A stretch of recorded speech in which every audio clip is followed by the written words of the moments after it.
2.25 कोटी महिलांच्या खात्यात डिसेंबर आणि जानेवारी महिन्याचे एकत्र पैसे मिळतील अशी माहिती सूत्रांनी दिली। दोन्ही महिन्यांचे एकत्रित 3,000 रुपये जमा करण्याचं नियोजन सुरू आहे। यासाठी महिला आणि बालविकास विभागानं 6,700 कोटींच्या निधीची मागणी वित्त विभागाकडे केली आहे। पालिका निवडणुकीची आचारसंहिता असली तरी ही जुनी योजना असल्यानं लाभाचं वितरण थांबणार नाही असं प्रशासनानं स्पष्ट केलंय।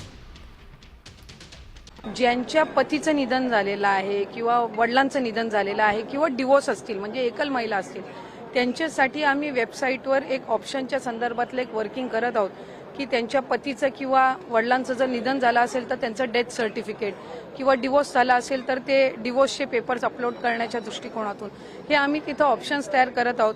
त्यासाठी वेबसाईटमध्ये ज्या काही त्या पेजवर ज्या काही बदल करण्याची गरज आहे त्याची प्रक्रिया ही आम्ही सुरू करत आहोत। त्यामुळे साधारणपणे ज्या सर्व पात्र महिला आहेत त्या लाभापासून वंचित राहता कामा नये या दृष्टिकोनातून आम्ही काम करत आहोत। लाडक्या बहिणींसाठी एक बातमी आहे ती म्हणजे आता लाडक्या बहिणींना डिसेंबरचा हप्ता कधी येणार। कारण जर आपण बघितलं तर सरकारने सांगितलं होतं की मकर संक्रांतीला आपण पैसे वाटणार आहोत। त्यानंतर 15 तारखेला पैसे म्हणजे काल मतदानाचे पैसे वाटले गेले नाहीत कारण होतं की आचारसंहिता। परंतु लक्षात घ्या डिसेंबरचा हप्ता आलेला आहे। मग सरसकट लाडक्या बहिणींना का आला नाही? कारण पूर्वी जर आपण बघितलं तर सरसकट सर्व लाडक्या बहिणींना लाभ यायचा, परंतु आता तसं झालेलं नाही। कारण मी तुम्हाला सांगतोय लाडक्या बहिणी बाद झालेल्या आहेत। होय, भरपूर लाडक्या बहिणी बाद झालेल्या आहेत।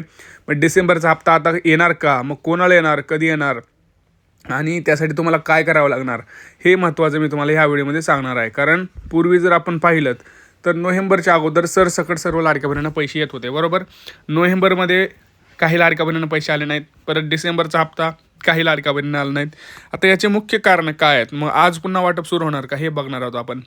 पण आता लक्षात घ्या कुठला हप्ता जमा होणार नाही, डिसेंबरचा होणार नाही का नोव्हेंबरचा होणार नाही आणि त्यासाठी कुठलं कागदपत्र लागणार आहे हे सगळं मी तुम्हाला सांगणार आहे। कारण तुम्ही हे जर केलं नाही तर तुमचा हप्ता 100% बंद होणार आहे। आणि लक्षात घ्या एक आनंदाची बातमी सांगतोय, आज डिसेंबरचा हप्ता वाटप होणार आहे। होय, आज आता पुन्हा ज्या राहिलेल्या लाडक्या बहिणी आहेत त्यांना पैसे येणार आहेत, परंतु त्या कुठल्या लाडक्या बहिणींना येणार आहे हे सांगतोय। कारण ह्याच लाडक्या बहिणींना पैसे येणार आहेत। आता ह्याच लाडक्या बहिणी म्हणजे कोणत्या लाडक्या बहिणी हे आपण सविस्तर पाहणार आहोत। कारण भरपूर लाडक्या बहिणींचे प्रश्न होते, दादा आम्हाला डिसेंबरचा हप्ता आलेला नाही, आम्हाला नोव्हेंबरचा हप्ता आलेला नाही, आम्हाला डिसेंबर जानेवारी बोलले होते परंतु आम्हाला डिसेंबरचा आलेला नाही, आला आहे फक्त जानेवारीचा हप्ता आला नाही।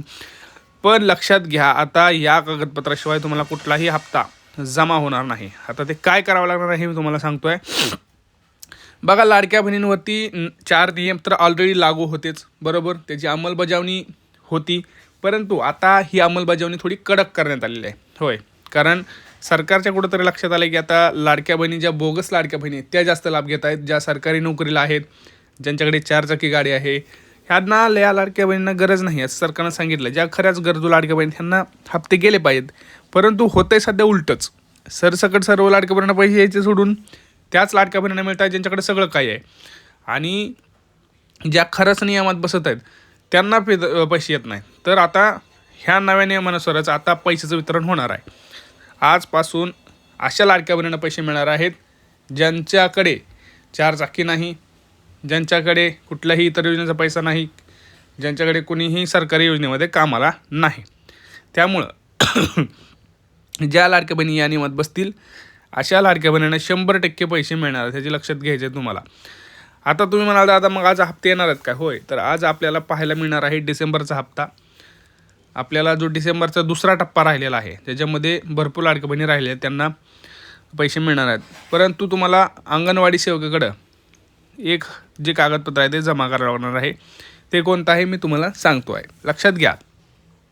ज्या लाडक्या बहिणी EKYC केली होती त्यांचाच लाभ आता सुरू राहणार आहे। होय, ज्या लाडक्या बहिणींनी EKYC केली होती त्यांचाच लाभ सुरू राहणार आहे। स्वतः मुख्यमंत्र्यांनी सांगितलेलं आहे, ऑलरेडी सांगितलेलं आहे भरपूर जणांना की EKYC करा, EKYC करा, परंतु तांत्रिक अडचणीमुळे लाडक्या बहिणींना सुद्धा EKYC करता आलेलं नाही। तर सरकारकडे माझं एक नम्र विनंती आहे की पटकन KYCची जी तुम्ही आकडेवारी चेक केली ठीक आहे, परंतु KYCची मुदत वाढवून द्या। KYCची मुदत 1 फेब्रुवारी करा। 15 दिवसात आपण सर्व लाडक्या बहिणींची KYC करून घेऊ असं आपण लाडक्या बहिणींसाठी एक सरकारकडे आपण विनंती अर्ज करत आहोत। त्यामुळं KYC मध्ये सरकार लक्षात आलं होती की निम्म्याहून अधिक लाडक्या बहिणी बाद झालेल्या आहेत, कारण काहींनी KYC केलेलं नाही. आता खरं कारण तर त्याचं असं आहे की वेबसाईट पण बंद होती, वेबसाईटमध्ये OTP येत नव्हते, त्यांचे कारण वेगळेच आहेत.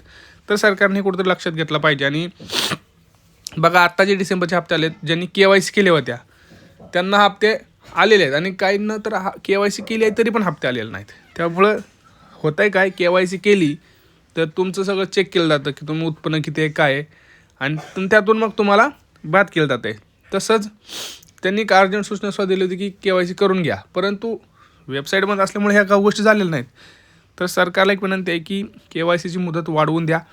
आता KYC मध्ये सगळ्यात महत्त्वाचं कागदपत्र कोणतं होतं, तर ज्यांना पती किंवा वडील नाहीत त्यांच्यासाठी ते डॉक्युमेंट होतं, म्हणजे मृतपत्र किंवा मृताचा दाखला किंवा डिवोर्सचा दाखला, हे त्यांना पाहिजे होतं. ते तुम्हाला अंगणवाडीकडे जमा करायचं आहे. इतर लाडक्या बहिणींनी लक्षात घ्यायचं आहे, आधार कार्ड अपडेट करायचं आहे, कारण आधार कार्ड हे एक महत्त्वाचं कागदपत्र आहे आणि ते तुम्हाला तिथं अपडेट करून द्यायचं आहे.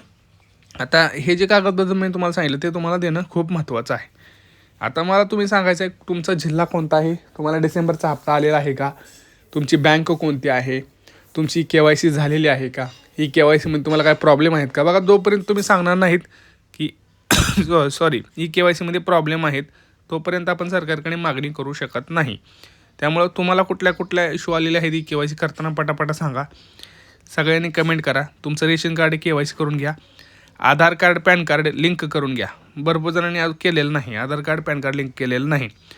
डिसेंबरचा हप्ता कोणाकोणाला आलेला आहे यांनी कमेंट सेक्शनमध्ये कमेंट करा, कारण ज्यांना डिसेंबरचा हप्ता येईल त्यांना जानेवारीचा हप्ता येणार आहे, हे लक्षात घ्यायचं आहे. त्यामुळं लाडकी बहिणीची जी KYC आहे ती KYC सध्या ऑनलाईन बंद आहे. त्याच्यासाठी आपण अर्ज सुरू केलेलेच आहेत की विनंती अर्ज दिलेले आहेत सरकारकडे. तर तुम्ही सगळ्यांनी विनंती केली तर कुठंतरी काय होऊ शकतं. त्यामुळं पटकन कमेंट सेक्शन सगळं फुल करून टाका की हो, KYCची मुदत वाढली पाहिजे, KYCची मुदत वाढली पाहिजे, डिसेंबरचा हप्ता आला नाही.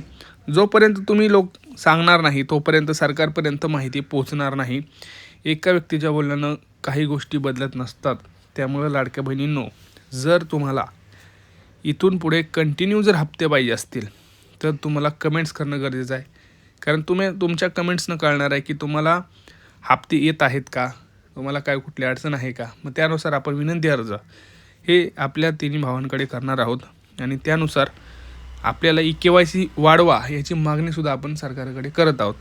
तर पटापटा कमेंट सेक्शनमध्ये जर कमेंट्स झाल्या तर त्याच्यानुसार आपल्याला समजेल की तुमच्या वेगवेगळ्या अडचणी काय आहेत, तुम्हाला आत्तापर्यंत हप्ते किती येत आहेत, आणि तुम्हाला इथून पुढे किती हप्ते मिळणार हे सुद्धा आपण त्याच्यावर अनुसरून सांगू शकतो. भरपूर लाडक्या बहिणींना गॅसचे पैसे मिळालेले नाहीत, भरपूर लाडक्या बहिणींना लाडकी बहिणींचे पैसे मिळाले नाहीत.